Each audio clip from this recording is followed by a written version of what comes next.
Hello, everybody, and welcome to my Brothers War Draft Meta Update. In this video, I'm going to be providing you with all of the latest intel on Brothers War so you can crush your next draft. Starting things off with the format news, today's headline is Power Stone purposes prove plentiful, and that is because Power Stones have way more uses than first meets the eye. It might seem like they are mainly going to be used for casting massive creatures like Rust Goliath, but they can also be used for things like sacrifice fodder for cards like Power Stone Fracture. Additionally, they can be animated and turned into creatures with a card like Might Stone's animation, and then other cards care about having artifacts enter play, and Power Stones are useful for those cards, such as Thopter Architect. So no matter what your color is, no matter what your strategy, you'll probably be able to find a use for those Power Stones.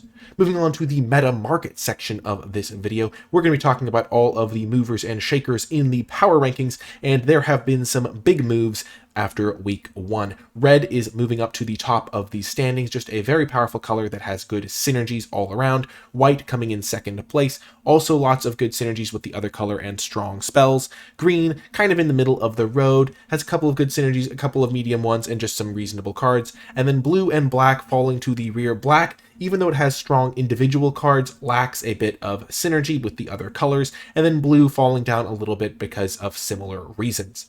Moving on to the archetype section of the meta market, we see some big movers as well. Red-white moving out to first place, red-green a close second, just strong aggressive strategies, and then green-red can also play a bit rampy. Blue-red and blue-white coming in at a little bit of a second tier of strong decks, blue-white being a nice soldiers deck, and blue-red being a nice spell-based deck.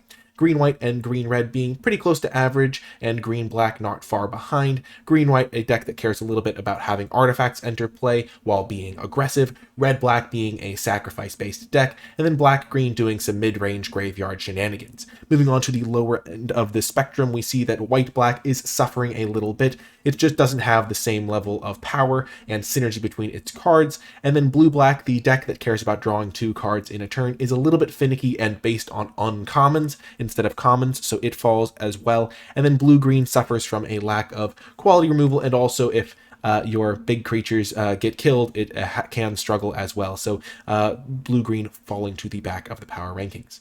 Now, before I get to the Nicolai's Sleepers section of the guide, I do want to say that if you're curious for my thoughts on every card in the set, you can see that on the NicolaiBolas Patreon. Patrons of any level gain access to that, so I just wanted to mention that before I get to 2 cards that I think are a bit underrated at the moment.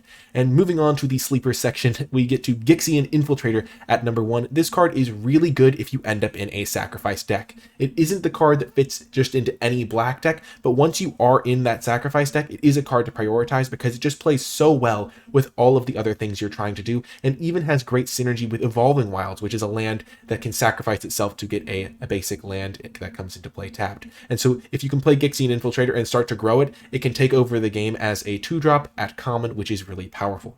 And then the other sleeper pick for today's video is Blanchwood Prowler. This is just a really nice card to play on turn 2 because it fuels your game plan by getting cards into your graveyard for the decks that care about that, and also helping you develop your mana, all while giving you a creature that can trade with other things, be a chump blocker, or just be a disposable body for cards that need to have creatures to sacrifice or things like that. So Blanchwood Prowler, just a nice little common that plays well with a lot of decks. Anyway, that is going to do it for this video. Thank you so much for watching, and if you made it all the way to the end, leave hashtag Warmaster in the comments section down below because you're ready to crush your opponents in Brothers War Draft. Hit that thumbs up button, subscribe for more content, check out the Patreon if you're interested, and that's going to do it for this one. I hope you enjoyed it, and I'll talk to you next time.